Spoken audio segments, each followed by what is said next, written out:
sumber dari sumber masalah itu ada di pucuk pimpinannya, Mbak. Jadi di leadernya, leadership itu penting. Contoh misalnya, kota Palembang ini mau diapain, terserah wali kotanya. Tinggal masalahnya kan gimana sih kita cari wali kota yang bagus kan? Karena ngurus hampir 2 juta penduduk Palembang, tidak mudah. Dia harus punya karakter yang kuat, ya. Karena kalau tidak mecet-mecet dia kan.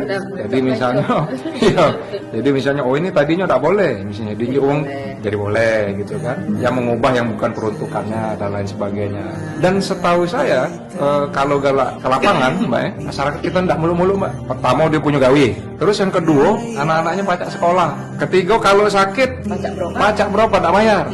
Terus kalau punya rumah tidak banjir. Betul. Jadi kebutuhan tuh simple sebetulnya. Betul. Bukan perlu nak beli Mercy misalnya kan, nak beli Alphard, dah ada cukup. Pemerintah lah ya, itu ya ada kepedulian lah.